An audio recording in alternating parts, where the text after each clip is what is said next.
middle management is the hardest job in any organization.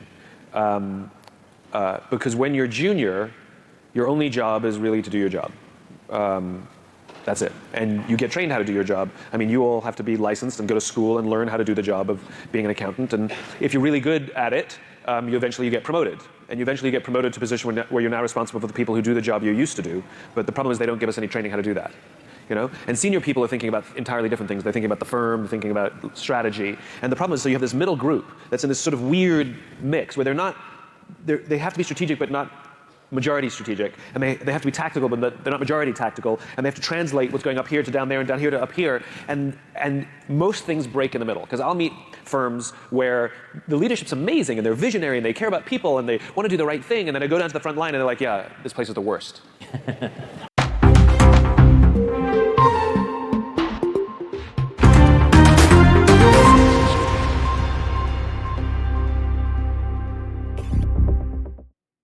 Welcome back to the Future of Work Weekly Report, where we dive deep into the biggest shifts in the workforce and examine the trends shaping the future of work. Today's topic, manager burnout, employee disengagement, and how companies are missing the mark by clinging to outdated systems. Remote work is not the problem, but broken leadership practices are. Today, we'll also touch on Meta's controversial layoffs and how Twilio is embracing distributed work instead of trying to force people back into the office. So let's get into it. Companies like Meta and Twilio are facing some of the same challenges, but taking completely different approaches.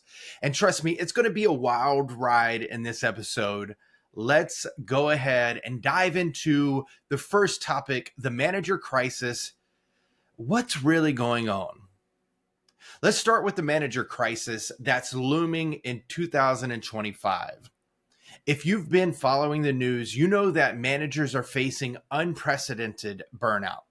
Companies are pushing their managers to the limit without providing the right tools, training, or support. After years of pressure from the pandemic, the challenges of managing remote, hybrid, and RTO workplaces, and inconsistent organizational support, managers are on the brink of a crash.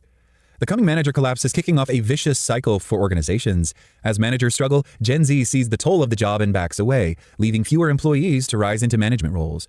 This puts more pressure on remaining managers. At the same time, several years of manager layoffs have left fewer people taking on these responsibilities. In 2023 alone, middle managers made up over a third of all layoffs. The remaining managers are under more pressure with growing stress, leading to higher rates of burnout. New research from my organization, Mequilibrium, shows just how deep the manager shortage could become. In addition to higher expectations for their performance, managers experience 59% higher emotional demands than their team members. They often face these elevated risks in isolation, being 12% less likely to receive support when they need it. The risks are also known precursors to burnout, disengagement, and quitting. UKG has found that almost half of middle managers would likely quit within the year due to stress. Organizations can't attain their goals for growth without resilient managers who have the skills to support their teams, says Mequilibrium's Alana Fink, SVP Content and Head of Learning, who first identified the likelihood of a manager crash earlier this year. Employees who don't feel supported by their managers are more than 4 times as likely to quit their jobs and twice as likely to report poor overall well-being. When this house of cards falls, it will impact the entire organization. On the flip side, employees who feel strongly supported are more protected from psychological risks at work, such as mistrust, conflict, and excessive work pace. These employees are 2 times as likely to perceive that conflicts are resolved fairly and 2.6 times more likely to receive help when needed. Strongly supported employees are also much more likely to feel like the pace of work moves at a sustainable rate in which they can complete their tasks. The manager role is indispensable for high workforce performance, but if today's managers crash, who will be there to pick up the pieces? Gen Z says no thanks. Next-generation employees show little interest in the challenges of management. Despite Gen Zers' greater openness to change, a recent Robert Walters survey revealed that 72% of Gen Z respondents would choose an individual route to progression over managing others. 69% say middle management is too high stress and low reward. It's not just Gen Z. CNBC reports 42% of U.S. workers say they'd turn down a promotion. There's another complication too. Even if Gen Z workers were looking for management jobs, our research shows many don't yet have the skills to handle the emotional turbulence of change, which is part and parcel of managing teams. Compared to their older colleagues, Gen Z employees experience 34% higher change anxiety and 25% lower emotional stability in the face of change. This anxiety may be spurring them to self-select out of manager roles they could excel in.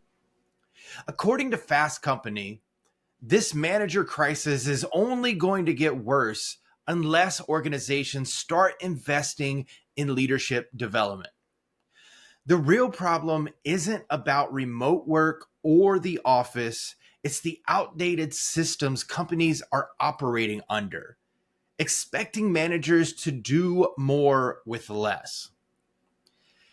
Managers are burned out, teams are disengaged, and the root cause isn't work from home. That's not the problem. It's the lack of support for managers who need guidance, training, and time to foster an engaged workforce. Instead, they're dealing with unrealistic expectations, and it's impacting employee morale. It's a trickle-down effect. Gen Zs are snubbing management roles. Here is why. 52% of Gen Z professionals don't want to be middle managers. The main reason? For the majority of them, mid-management roles are not worth it, involving too much stress with marginal rewards. But reasons also include little decision-making power as well as limited personal growth. While 36% of Gen Zs know they might have at some point to take up a middle management role, a further 16% are adamant they will avoid it altogether. Mid-managers are increasingly under pressure. 71% of them admit feeling overwhelmed, stressed, or burnt out at work. They're also suffering from a higher growth rate of layoffs compared to staff and executives, with some of the most recent severances involving companies like Amazon, Meta, and Google. Asked about how they plan to grow their career, 72% of Gen Zs say the best way is to focus on personal growth and skill accumulation, rather than taking on a management role. Now, let's talk about Meta's layoff of low performers. Is it a leadership misstep? CEO Mark Zuckerberg recently laid off what they called low performers. Here's the catch. The employees who were laid off were confused because they hadn't been given low-performing titles or feedback indicating they were underperforming. Meta claims these layoffs were aimed at removing lower performers to improve company performance, but many of the employees impacted are actually high performers or definitely not low performers, leaving to question whether Zuckerberg's criteria for low performers was anything but subjective. What? The issue here isn't about firing people for poor performance. It's about poor management and communication. Instead of addressing the real issues like employee development and or career growth, companies like Meta are opting for short-term fixes that only worsen employee morale and trust. This all happened through an email. Meta Platforms, the parent company of Facebook, Instagram, and WhatsApp, is preparing to lay off approximately 3,600 employees as part of its continued efforts to streamline operations and address financial challenges. CEO Mark Zuckerberg announced that the layoffs will primarily target low-performing employees, reflecting the company's focus on prioritizing efficiency and profitability. This decision is part of a broader trend in the tech industry, where layoffs have surged following the end of pandemic lockdowns. During COVID-19, many technology companies experienced a boom, driven by increased demand for digital services and remote communication tools. In response, they expanded rapidly, hiring tens of thousands of new employees. However, as the global economy recalibrates post-pandemic and demand normalizes, these companies are now reassessing their workforce needs. Meta, in particular, has faced significant challenges in recent years. One major factor is the competitive pressure from TikTok, the Chinese-owned social media platform that has captured a massive global audience, especially among younger users. TikTok's engaging short-form video content has significantly impacted Meta's user growth and advertising revenue. As advertisers shift their budgets to platforms like TikTok, Meta's profit margins have been squeezed. Zuckerberg has previously stated that 2023 would be a year of efficiency for Meta, emphasizing the need to reduce costs while continuing to invest in strategic areas like the metaverse and artificial intelligence. The layoffs come amidst broader concerns about the health of the tech sector, with other giants like Google, Amazon, and Microsoft also cutting jobs in recent months. As layoffs become more prevalent, they highlight a sobering reality for employees in the tech industry.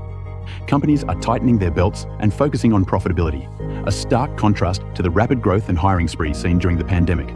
This recalibration signals a new era for the tech sector, where efficiency and competition take center stage. But let's look at Twilio and the rise of distributed work. Some would say maybe real leadership.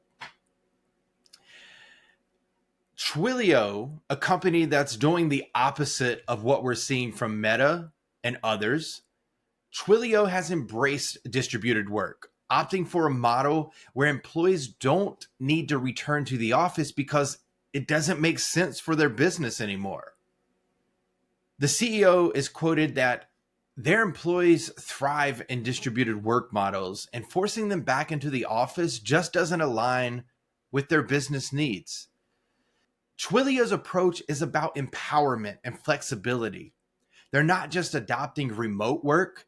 They've built a culture of distributed work where employees are trusted to do their best work wherever they are. There's also a discussion to be had around the technology sector right now, the health of it, and San Francisco.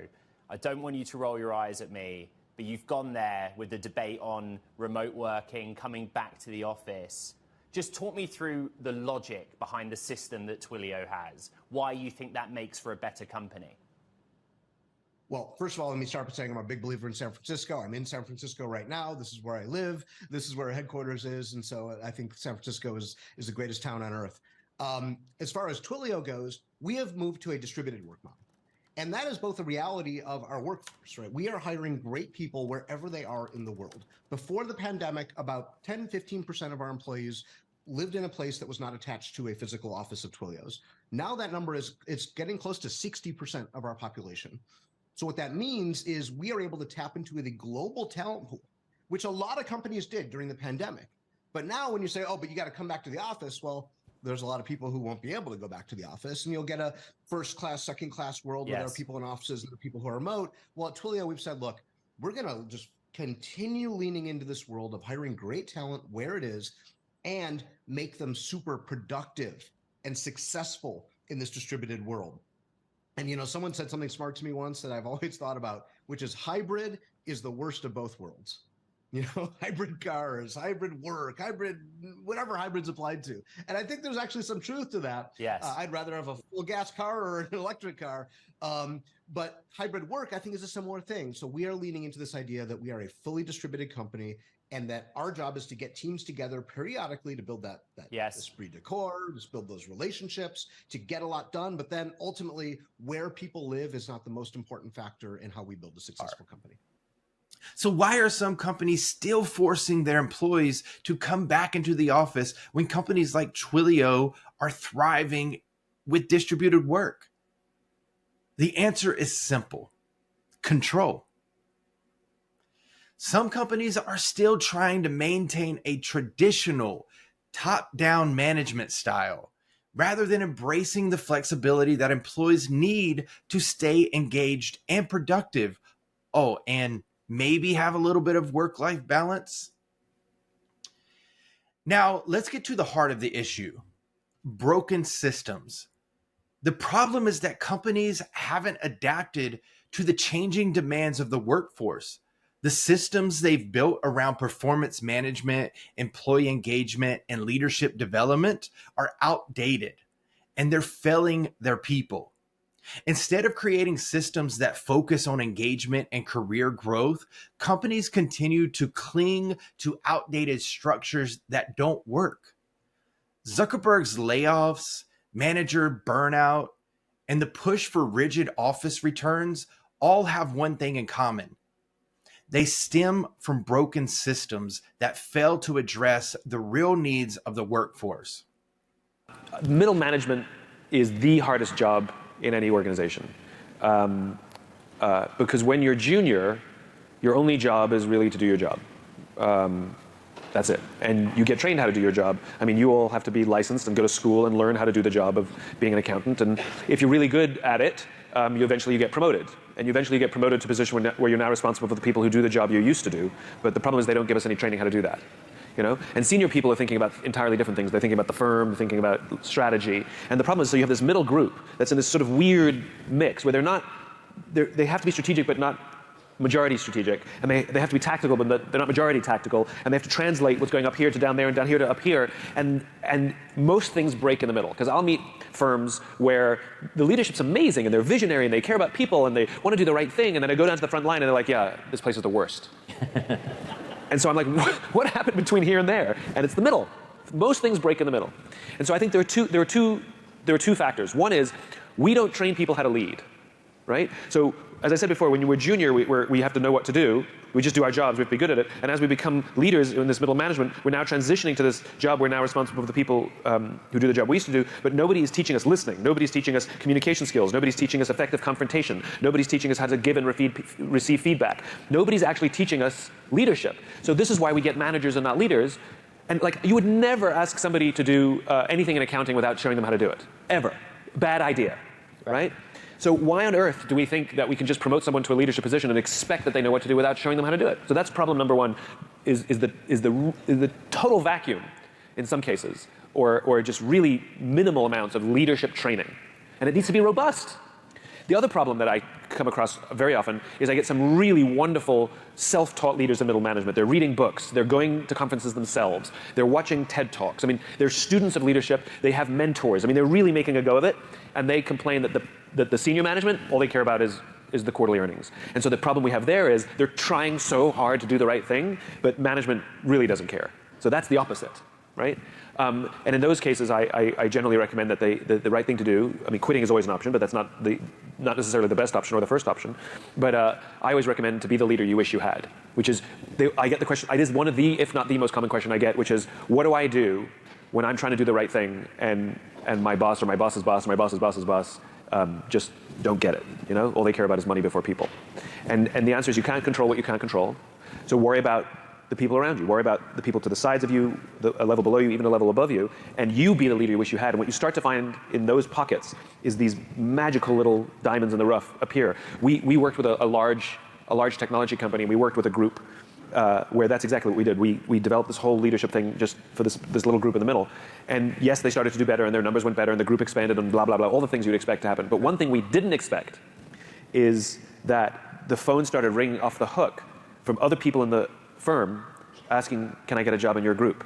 Because when the people who worked in this group would go out for lunch with their friends who worked in other groups, how's work today? Amazing. Different stories, right? Different stories. And all of a sudden, word spread across this 80,000 person company, and this was only a group of 150 people.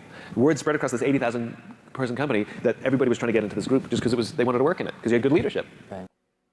If companies don't start fixing internal systems and focus on employee development, leadership, and mental health, they'll continue to face high turnover rates and disengaged employees.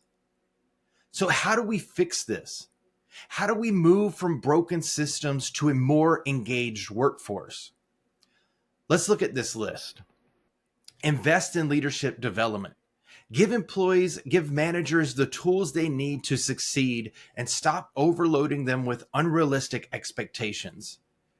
Create clear career development paths. Employees want to know they're not just a cog in the machine. Offer them a path forward, and it doesn't always have to be management. Trust your employees. Distributed work isn't the enemy. Micromanagement is. Empower your employees to do their best work wherever they are. And the last one here, invest in employee wellness. Burnout is real and it's preventable. Create systems that prioritize mental health and work-life balance. These are not optional anymore. They're critical steps to fixing the system and creating a healthy, high-performing workforce. To wrap it up, the problem isn't whether employees are working remotely or in the office. It's the systems companies have put in place that lack flexibility and support for their workforce. Until companies start addressing these systemic issues, they'll continue facing high turnover, disengagement, and lack of productivity. So let's stop focusing on the wrong battle. RTO is a symptom, not the disease. The disease is the systems that companies have been clinging to for decades. It's time for a change. Thanks for tuning in to this week's Future of Work Weekly Report. We'll see you next time.